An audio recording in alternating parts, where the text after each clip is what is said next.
እድለኛ የሆኑ ሰዎች ምን አይነት ህልሞችን ያያሉ? ህልሞቹንስ አይታችሁ እድለኛ መሆናችሁን በምን ታውቃላችሁ? እድለኛ ሰዎች የሚመለከቷቸው ህልሞች ምን አይነት ናቸው? ፍቻቸውስ ምንድን ናቸው? ዛሬ እነዚህን ትርጉሞች ከነ ህልሞቹ አብረን የምንመለከት ነው የሚሆነው። በህልም ህፃናትን መመልከት፣ በህልም ጽጌረዳ ማየት፣ እንደዚሁም ደግሞ በስተመጨረሻ አንዲት ያላገባች ሴት ልታገባ መሆኑ፣ እንደዚሁም ደግሞ ወደ ትዳር ልትሄድ መሆኑን በህልም እንዴት ትረዳለች? ዛሬ እነዚህን ጥልቅ በሆነ መልኩ ዘርዘር አድርገን የምናይ ነው የሚሆነው። ይሄን ቻናል ያልተቀላቀላችሁ ሰብስክራይብ በማድረግ ቤተሰቡ፣ እንደዚሁም ደግሞ ነባሮቻችሁ ሼር፣ ኮፒ ሊንክ፣ እንደዚሁም አስተያየታችሁን ኮሜንት ላይ በመጻፍ ፍቅራችሁን አሳዩኝ። ወደ ህልሞቹና ወደ ፍቺዎቹ እንሂድ። እንግዲህ እድለኛ ሰዎች ሊመለከቷቸው ከሚችሏቸው በርካታ ህልሞች መሃል እኛ ዛሬ ወሳኞቹን አንኳሮቹን ነጥር አድርገን አውጥተን አብረን ዘርዘር አድርገን የምንመለከት ነው የሚሆነው። ከነዛ ህልሞች እንግዲህ ከእድለኛ ሰዎች ከሚመለከቷቸው ህልሞች መሃል የመጀመሪያውን የምንመለከተው ያላገባች ሴት ያልኩት በደንብ ይደመጥ። አንዲት ያላገባች ሴት በህልሟ ወርቅን ካለመች እድሜ ልኳን ስትፈልገው የነበረውና እንደዚሁም ደግሞ ጸባዩን የሚመጥን መልካም ሰው ልታገኝ እንደምትችል፣ ወደ ህይወቷ ሊመጣ እንደሚችል፣ ይሄ ማለት ፍቅረኛ ሊሆን ይችላል፣ ጓደኛ ሊሆን ይችላል፣ ብቻ የእሷን ባህሪ ትሪት የሚያደርግና ከእሷ ስነ ምግባር ጋር ተላብሶ የሚሄድ ሰው ወደ ህይወቷ ሊመጣ እንደሚችል የሚያመላክት የህልም አይነት ነው። ያላገባች ሴት ወርቅን በህልም መመልከት። ይህ ህልም እንግዲህ ላገባች ሴትም ፍቺው ሌላ ነገር ሊሆን ይችላል። ወርቅን በህልም ማየት አብዛኛው ጊዜ ከብዙ ጥረትና ድካም በኋላ የሚገኘው እንቁና መልካም ነገር የሚያውቁልበት ሁኔታ አለ። ቤተሰቦች ይህን በደንብ ይሰመርበት፣ ፍቺው በጣም እንደሚለያይ ማለት ነው። ከዚህ በተጨማሪም እንግዲህ እድለኛ ሰዎች አብዛኛው ጊዜ ከሚመለከቷቸው ህልሞች መሃል በህልም ህፃናትን ማየት የተለመደ ነው።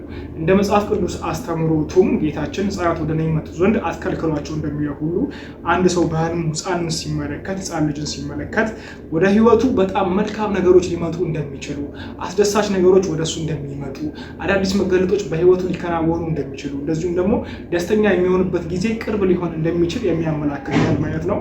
ከዚህ በፊትም ፈትቼላችኋለሁ። ህፃናትን በህልም መመልከት እጅጉን ወሳኝና አስደሳች የህልም አይነት ነው። ወደ ቀጣዮቹ የህልም አይነቶች እንሂድ። በህልም ጽጌረዳን መመልከት ወይም ደግሞ በህልም ጽጌረዳን ማየት ምንድን ነው? የዚህን ፍቺ ዘርዘር ባለመልኩ እንመልከተው። በህልም ጽጌረዳን ማየት እንግዲህ በጣም በርካታ የሆነ ፍቺ ነው ያለው። እዚህ ጋር ጽፈው እንዳስቀመጡትም የተለያዩ የህልም ፍቺዎች የመጀመሪያውን ትርጉም እንመልከት። በህልም ጽጌረዳን ማለም ምስጉን ስም ማትረፍ፣ መልካም ስነ ምግባር ያለው ሰው የሚወክልበት ሁኔታ አለ። ከዚህ በተጨማሪም ጽጌረዳን በህልም መመልከት ልትሞሸሩ እንደሆነም የሚያመላክትበት ሁኔታ አለ። እንዴት ነው ጽጌረዳን መመልከት ልንሞሸር እንደሆነ የሚጠቁመን ካላችሁም አንድ አላሚ በህልሙ ጽፈው እንዳስቀመጡት ነው። እንግዲህ አንድ አላሚ በህልሙ የጽጌረዳ አክሊል ላዩ ላይ ደርቦ ከተመለከተ በዛ ወቅት ላይ ሊያገባ እንደሚችል ያመላክታል ይላሉ የተለያዩ የህልም ፍቺዎች። ለወንድም ለሴትም ይህ ህልም አንድ አይነት ትርጉም ነው ያለው ከስነ ልቦና አንጻር ቤተሰቦች።